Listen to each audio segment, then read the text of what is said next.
Today on Rappler.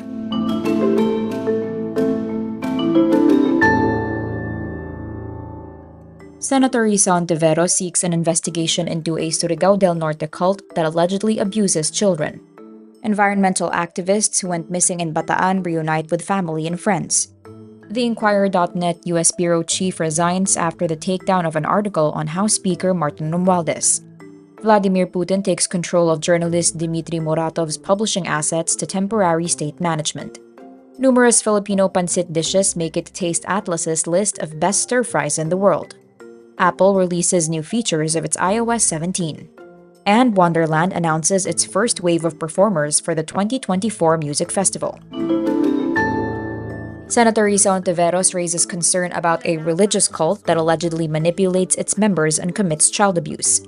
Hontiveros says the group Socorro Bayanihan Services Incorporated or Omega de Salonera believes in a self-proclaimed messiah named J. Rensequilario, also known as Señor Aguila. She adds the group managed to secure public funds by compelling its members to surrender part of their social welfare benefits to their leader. The organization, consisting of about 3,650 members, including around 1,500 children, is based in a heavily guarded area in Sitio Kapihan, Barangay Sering on a mountain in Socorro. Hontiveros says the group is armed and allegedly has links to the illegal drug trade. The senator files proposed Senate Resolution number 797 seeking to investigate allegations against the cult. Two environmental activists who went missing in Bataan reunite with family and friends. Jonila Castro and Jed Tamano return to their loved ones after their custody is transferred to the Commission on Human Rights. This after a press conference led by the National Task Force to End Local Communist Armed Conflict, where Castro and Tamano declared they were abducted by the military on September 2.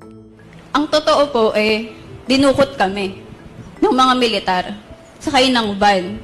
This disproves the earlier statement of National Security Council Assistant Director General Jonathan Malaya that they were, quote, safe and sound under military custody. Facing supporters, Castro and Tamano thank the people who tried to find them and say other activists who have gone missing should be surfaced. Kaya panawagan din namin ay ilitaw din ang iba pang mga enforced disappearances. Inquirer.net U.S. Bureau Chief Rene Siria Cruz resigns after the article on Speaker Martin Romualdez's supposed hefty donation to Harvard University was unceremoniously removed from the Philippine news outlet site. The veteran journalist tells Rappler, quote, I tendered my resignation because no public official should be shielded from scrutiny by the free press.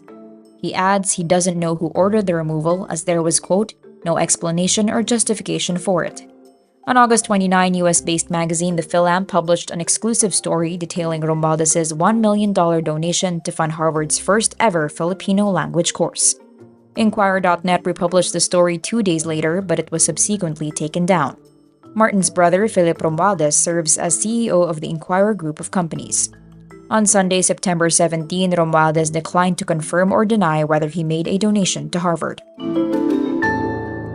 Russian President Vladimir Putin transfers publishing assets controlled by Nobel Peace Prize-winning journalist Dmitry Muratov to temporary state management. In April 2022, Norwegian publisher A Media left full control of its wholly owned Russian printing houses to Muratov, saying Russia's actions in Ukraine made it impossible for A Media to continue the printing business in Russia. The Muratov-led publication Novaya Gazeta previously used A Media's printing houses, but it suspended publication in Russia in 2022. This in response to legislation imposing harsh penalties for criticizing the Russian military's actions in Ukraine. Putin signed decrees taking temporary control of assets belonging to 4 Western companies in Russia so far this year. This is it, Pancit! A handful of Filipino pancit favorites make it to Taste Atlas's list of best stir-fries in the world for 2023. Taste Atlas's list shows Pancit Malabon ranks 22nd with 4.2 stars, beating China's chow mein, lo mein, and Singapore's beef kway teow. Pancit Bihon comes in at 34th place with 4 stars, Pancit as a collective in 32nd, and Pancit Canton lands the 36th spot with 3.9 stars. Taste Atlas describes pancit in general as a staple Filipino dish consisting of stir-fried noodles with meat and vegetables. It is often served in numerous Filipino feasts and celebrations. Taste Atlas is an online gastronomic database promoting the local culinary cultures of the world. Apple releases iOS 17 and is available for iPhone X's and newer models. Its key features include personalized posters filling up the entire screen when calling, and a new contact exchange feature called Name Drop, which allows users to exchange contact details just by bringing their phones together. The iOS update also includes a new FaceTime feature, allowing users to leave a video or audio message on FaceTime when someone they're calling is unavailable. Apple also introduces new features on the Messages app, including a swipe to reply option, automatic audio message transcription, and a check-in feature that lets users set a destination, with a phone messaging your set contact when you arrive. Users can now also just say Siri instead of Hey Siri to activate the virtual assistant and issue multiple commands without having to bring up the assistant multiple times. Wonderland Music and Arts Festival announces its first wave of performers for its 2024 run. Manila's homegrown festival is set for March 9 and 10 at the Philinvest Concert Grounds in Alabang.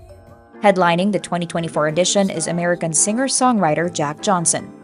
Joining him are Australian electro-pop bands Parcels, multi-instrumentalist Novo Amor, Filipino-American singer-songwriter Jeff Bernat, Korean hip-hop artist Beenzino, Taiwanese guitarist Cloud Driver, and Filipino-American singer Grant Perez.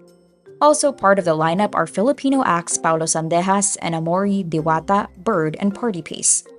Wanderland 2023 saw the festival's return after a 3-year pandemic-induced hiatus, with Carly Rae Jepsen and Phoenix headlining the show.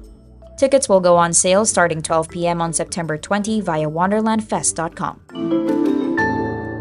And that's today's wrap. I'm Nino Yu. Thank you for watching. Click the link below for the full story. Follow us on Rappler's YouTube, Facebook, Twitter, Instagram, and TikTok.